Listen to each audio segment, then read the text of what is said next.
Welcome to the CAP Journal, Civil Air Patrol's official video magazine. In our first story, we go to Flint, Michigan, where our cadets are homing their skills at the Neutral Buoyancy Lab, an exercise usually reserved for astronauts.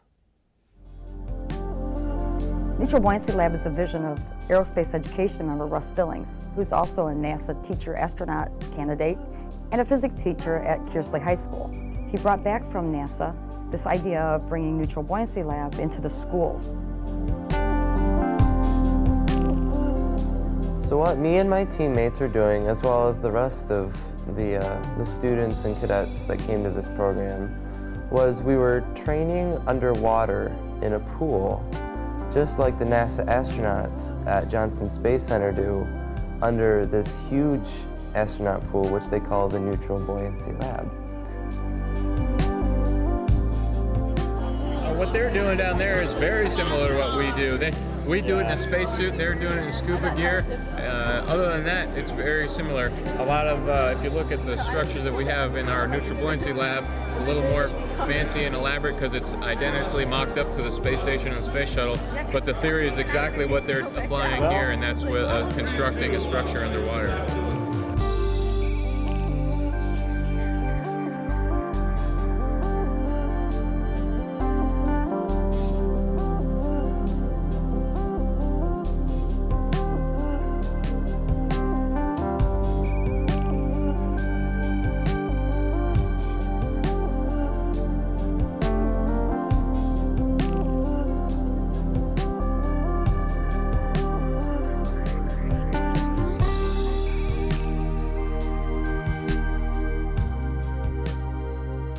This is a three-phase program. We have student exhibits with material from NASA, student presentations and symposium with guest speakers, and the Neutral Buoyancy Lab, which mimics the training that astronauts go through.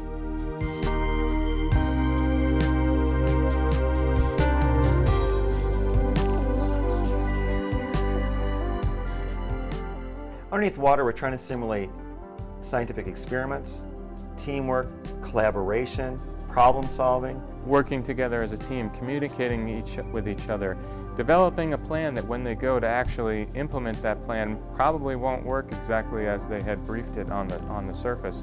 And so underwater they're have to figure all those things out and communicate to each other and not get frustrated with each other and work well and be teammates, good teammates.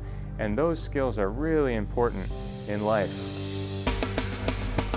If you've managed to be selected as a student astronaut, just like the real astronauts, you have set yourself apart as the best of the best.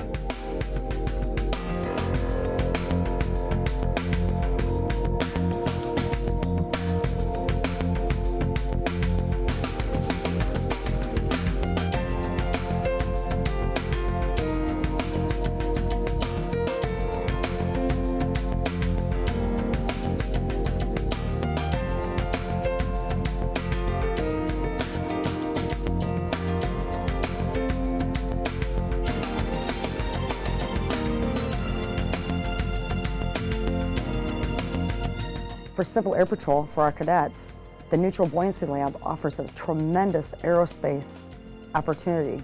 Not only does it give them a chance to experience life in outer space, so to speak, in the pool underwater, doing what real astronauts do, but it also starts them thinking along those lines of, this is something that I can really do. It's something that I can touch, I can feel, I can experience. I wasn't interested as much in becoming an astronaut until I met Chris Cassidy and did all this training. I was planning on going to college for more like English, but I think being an astronaut would be very interesting and exciting. And I think now that I've been through this program, it's more plausible than I thought earlier to become an astronaut. Completely surpassed any expectation I had. The scuba diving was amazing, the instructors were amazing, Chris Cassidy was amazing. I learned more than I ever thought I would.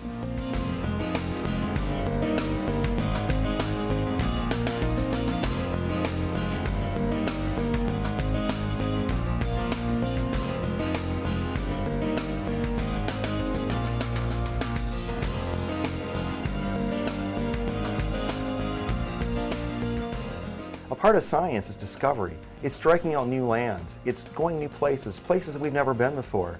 We can't take them to space, we can't take them to the deep ocean, but we can take them to a pool, put them in a whole foreign environment for 20 to 30 minutes at a time, and everything they know about the world changes. Things fall up. I'm going to take more of an interest in aerospace, in space in general, in astronauts and what they're doing and what's going on.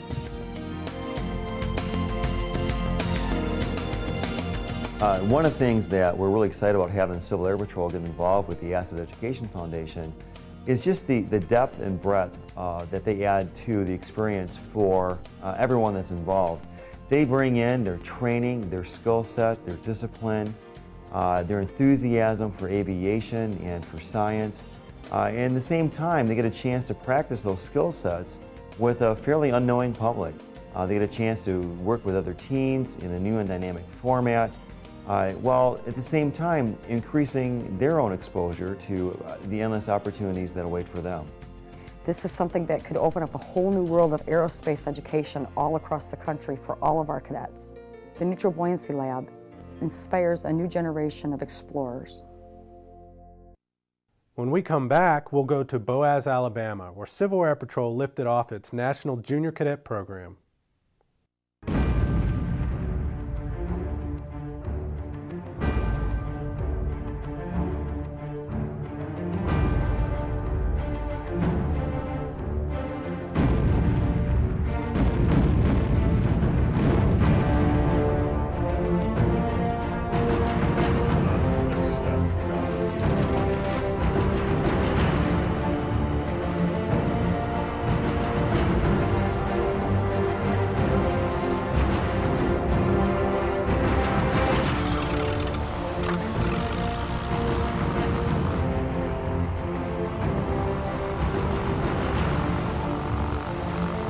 Cap Flight 605, this is Cap Flight 540. We are en route to search area for downed aircraft. Do you have any hits with the hyperspectral imaging system?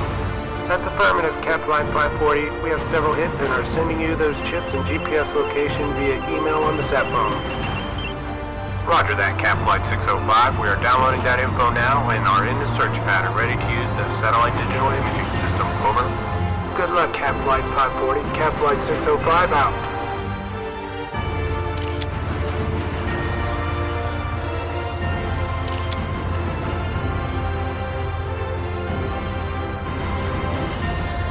Ground Control, this is Cap Flight 540. We have the satellite digital images and are transmitting you those via email for the ground team. Cap Flight 540 out.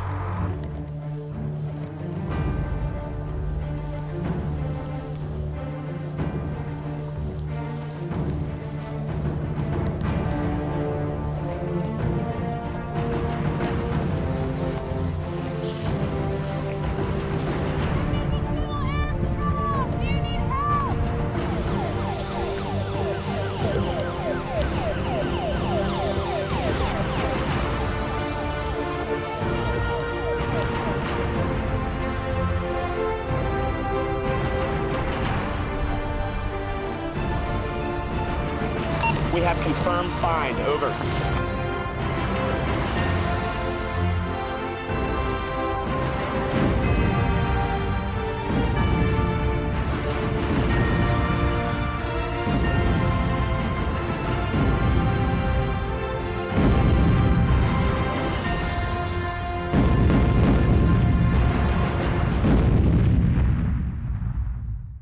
Welcome back. This past fall, Civil Air Patrol celebrated the liftoff of the National Junior Cadet Program in Boaz, Alabama.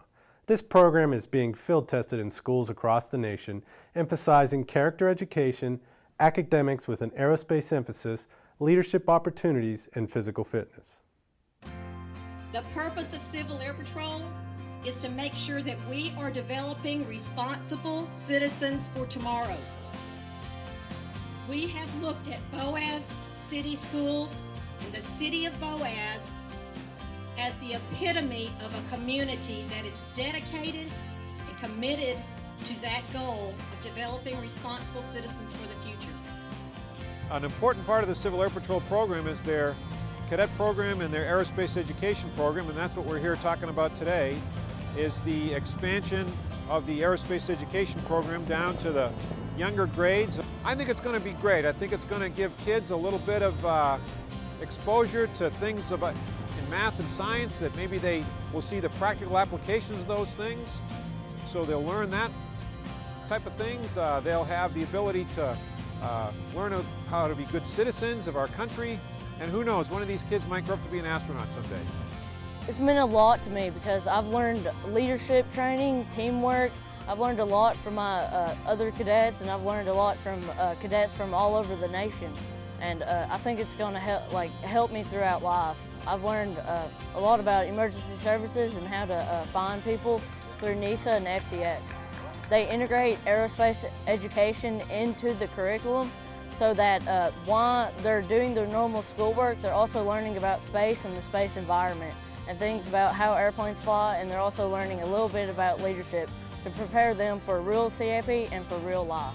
We study for our tests, we practice our drills, we march. It's basically another class in school. They'll like it a lot because it's a lot of fun. When they get older, they'll want to be in the middle school and the high school part because you'll get to fly planes and all that. It's just fun. Well, I've been learning this about being a junior cadet. Yeah, I'm excited to maybe in middle school you get to fly a plane or something. It's really exciting and fun. I might try. I'm just glad I'm in CAP while they're doing this, and I'm glad that they picked our school to pilot it. So my siblings that are in the other schools, they get to experience a little of what I go through until they get into CAP. So I think it's really special that you're in it and that you should stick with it and join CAP. When we come back, we'll take a look at the Civic Leadership Academy in Washington, D.C.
Each year in Washington, D.C., 3 cadets from every region of Civil Air Patrol are given a chance to attend the Civic Leadership Academy. This select group of cadets are given a hands-on tour of the nation's capital with an inside look on how the government works. For the last 4 years, we've had 24 cadets from throughout the nation, 3 from each region, come to Washington, D.C. to learn the basics of each of the 3 branches of government. They have visits to the Supreme Court, visits to the Capitol. They have a lot of executive branch stuff. They go to the Pentagon, the FBI, special tours of the CIA.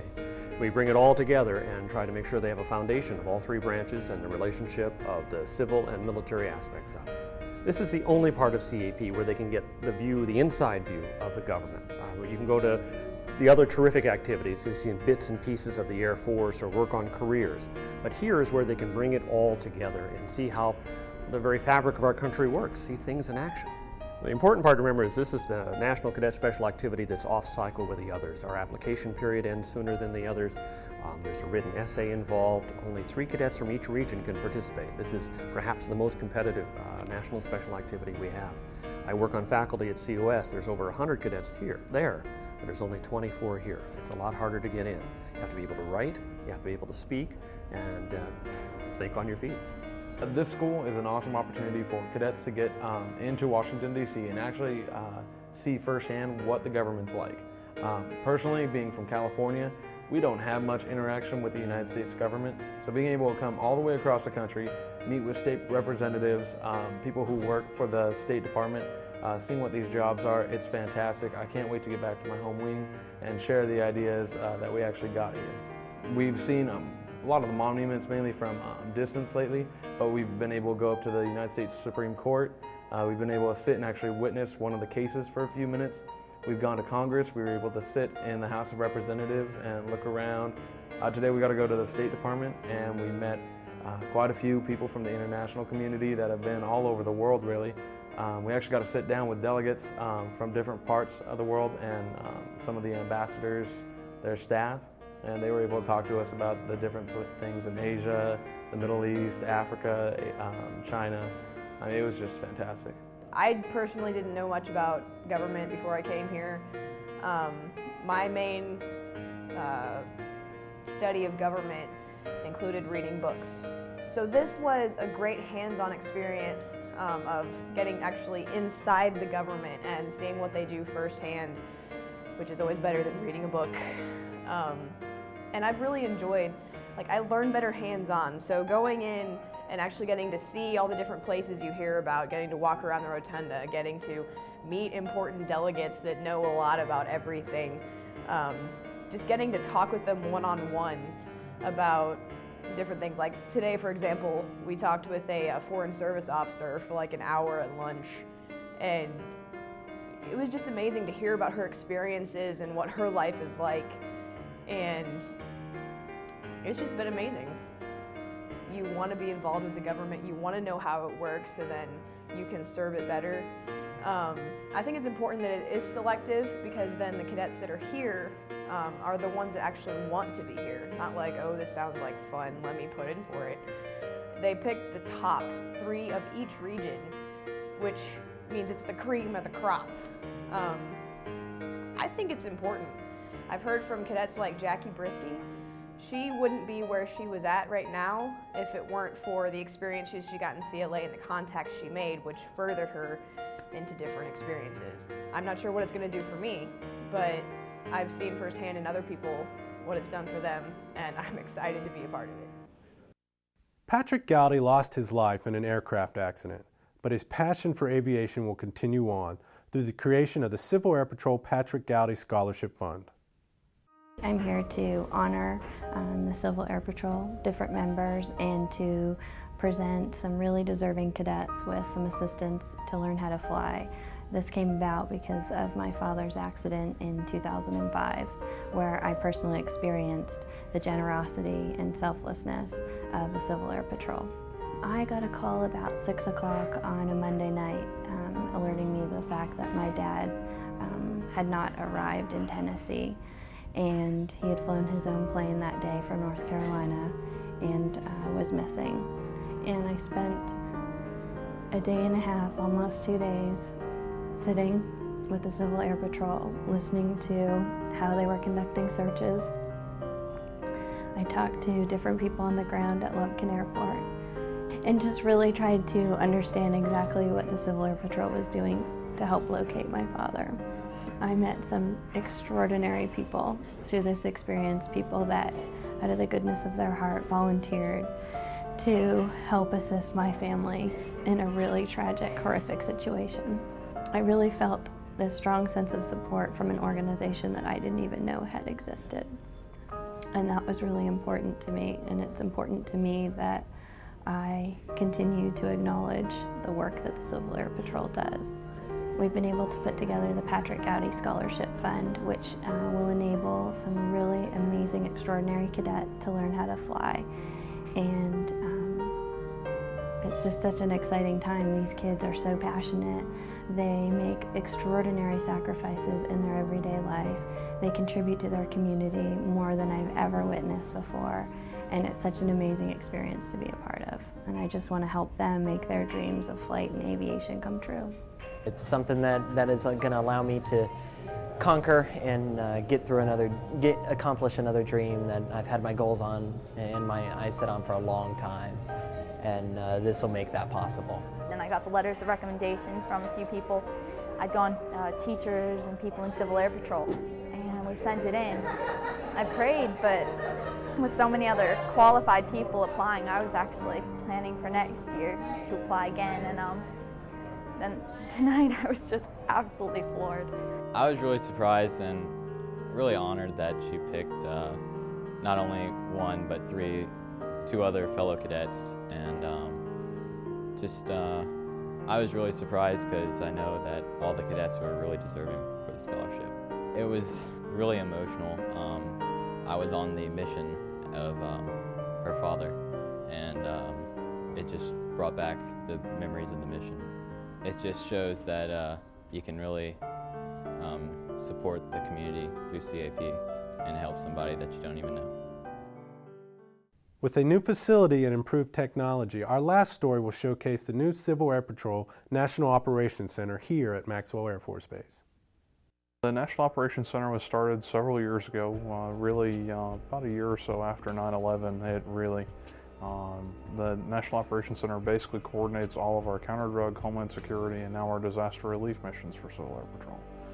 So everything that's going on for Southwest border missions or any of the disasters, whether it be fires, floods, earthquakes, we've got folks here that are basically trying to coordinate resources and try to get the authorizations for them to actually go fly and to do all the other good things that they do, whether it be transporting the supplies and equipment or personnel on the ground, or doing door-to-door knock checks after disasters to check to see that people are okay, or any number of other things. The knock really is not like the big command post kind of setup. Everybody has this picture in many cases of big maps on the walls and this huge office, and it's really just a few people that handle most everything via computer and phone and fax these days. And a lot of it is just making sure that the folks are following the rules, and making sure that they're going to meet both the customer's requirements as well as DoD's requirements for doing it as an Air Force assigned mission. We've really upgraded facilities. The old space was much smaller. It was basically a cramped room that 3 or 4 people could work in, which worked day to day, but when we have a big mission come up, a lot of times we'll bring in folks from all across the national headquarters to support us, as well as people from all across the country in many cases. To try to get missions approved and coordinated takes a lot more people, and the new spaces actually allow us to put all those people right into the same area here.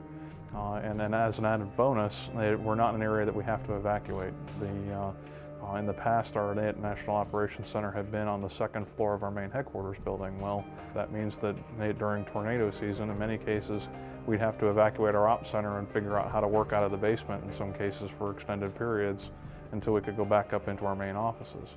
In this building, we're actually in the emergency shelter already, so it actually works out fairly well. We can just keep right on working. Even our National Operations Center here has HF radio and sat phone capabilities linked right with it. That way we can stay in touch in case there's any communications blackouts via phone.